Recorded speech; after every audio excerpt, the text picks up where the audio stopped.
Loris 54-32 me dit Lyon qui perd contre Strasbourg, peut-on déjà être inquiet en plus d'avoir un match amicaux raté aussi? Voilà, maintenant la question c'est de savoir est-ce que ce match à Strasbourg était raté. Moi j'ai trouvé Lyon assez séduisant, alors c'est vrai avec un manque d'efficacité dans les deux surfaces au moment clé de ce match, avec un arbitrage pas franchement à leur faveur non plus. Donc je pense que c'est un match sur lequel il y a moyen de travailler. Maintenant, est-ce qu'on va laisser Laurent Blanc travailler? Ça, c'est un autre débat. Alex Nissa du 06 me dit quel est ton avis sur les nouveaux temps additionnels en Ligue 1? Pour une fois, il a fait court. Donc si on met bout à bout tous les temps additionnels sur cette première journée, on arrive à 112 minutes, c'est-à-dire un match de plus avec 12 minutes d'arrêt de jeu.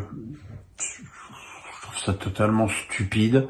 Je trouve que ça n'a aucune raison valable. Il n'y a aucune raison valable de faire ça.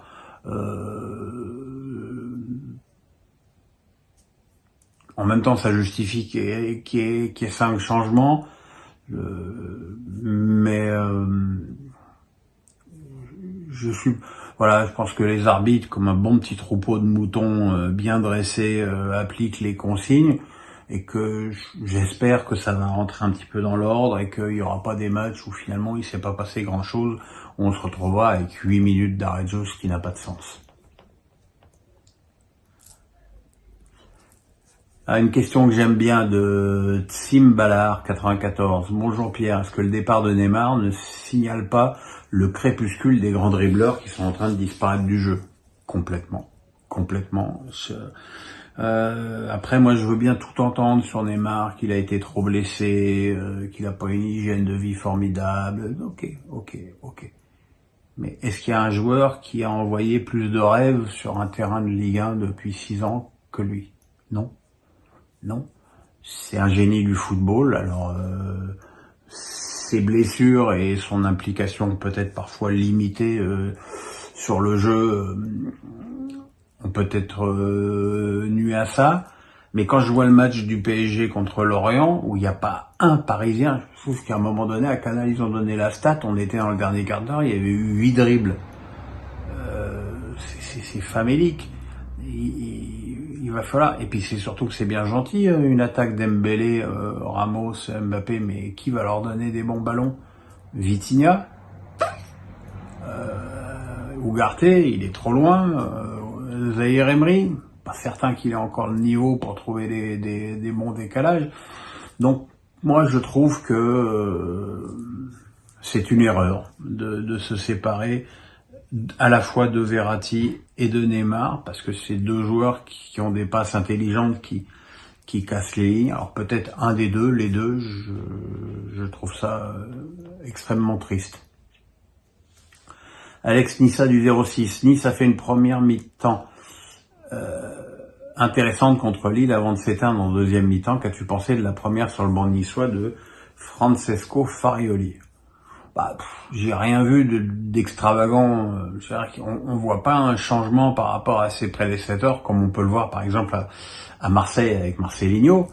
Moi, ce qui m'a surtout étonné avec Francesco Farioli, c'est ces 3 changements à la 56e minute. Alors ok, c'était 3 joueurs qui avaient les cartons, mais enfin si les joueurs sont pas capables de gérer un carton jaune, il faut d'urgence qu'ils aillent faire autre chose. Et c'est surtout que dans un premier match de la saison, alors que dans une ville où il fait chaud, tu t'exposes à ce qui s'est passé, c'est-à-dire que tu avais des joueurs qui étaient vraiment comme Sanson, qui étaient cuits à la fin du match. Alors 56e minute, maintenant quand on sait que dans le meilleur des cas, il y aura 5 minutes d'arrêt de jeu, ça veut dire que tu te prives 3 solutions de remplacement dans les 40 dernières minutes. Donc ça m'a pas plu. Maintenant, pour le reste, il faudra juger sur les matchs suivants. Vince me dit Nantes vient de perdre contre un adversaire à sa portée et va rencontrer respectivement Lille, Monaco et Marseille. Valdemarquita ne risque-t-il pas d'appuyer sur le bouton éjecte après ces rencontres alors qu'il faudra un peu de temps à Pierre Aristoui? moi je trouve que faut savoir donc se souvenir, hein, c'est quand même pas si vieux que Nantes s'est sauvé à la dernière journée en remportant son seul match il me semble des 8 derniers contre Angers. Donc c'était une équipe qui était quand même plus qu'aux portes de la Ligue 2, elle était presque sur le palier. Dire que cette équipe s'est renforcée, ça me paraît abusé, surtout que Blas est parti, Delors, même s'il n'a pas apporté grand-chose, est parti aussi. Donc je suis pas confiant du tout pour la saison des Canaries et ce match. Alors il y avait beaucoup d'énergie, beaucoup d'enthousiasme en première mi-temps et puis en seconde période, Toulouse a mené le jeu à sa guise. Alors que Valdemar Kita appuie sur le bouton éjecte, de toute façon j'ai l'impression que c'est un de ses boutons préférés. Mais globalement, je suis quand même très très inquiet pour le FC Nantes. Jean-Philippe Serlipens. Bonjour Pierre, le rapprochement DAZN Canal+ est-il le prémisse d'une future alliance en vue de l'appel d'offres des droits télé de la Ligue 1 de cet automne? Certainement, sinon je vois pas l'intérêt pour DAZN. L'avantage de DAZN d'acheter les droits via Canal, c'est d'avoir évidemment immédiatement un canal de distribution très puissant avec 5 millions d'abonnés. C'est plutôt bien vu. Maintenant, il faudra voir. Il est évident que ça va faire une concurrence pour Amazon qui, rappelons-le quand même, ne paye que 250 millions pour 8 matchs, qui est une vaste blague. Donc voilà, ça peut être un concurrent. Il est bien évident que si Canal, par ce biais, arrivait à récupérer la Ligue 1, avec le championnat d'Angleterre et la Coupe d'Europe, ils auraient tout. Et enfin, les amoureux de football n'auraient plus qu'un seul abonnement pour payer, pour avoir tout ce qui compte dans le football d'aujourd'hui. Flavien Pied, salut Pierre, depuis que tu habites à La Baule, regardes-tu le FC Nantes avec un œil plus avisé? Ça sent la saison compliquée, mais j'ai trouvé des motifs de satisfaction sur la première mi-temps face à Toulouse. Que penses-tu du coach Pierre Aristoui? Pour ma part, je lui laisserai un peu de temps. Ouais, alors c'est un petit peu la même question que Vince. Un œil plus avisé, non, pas spécialement.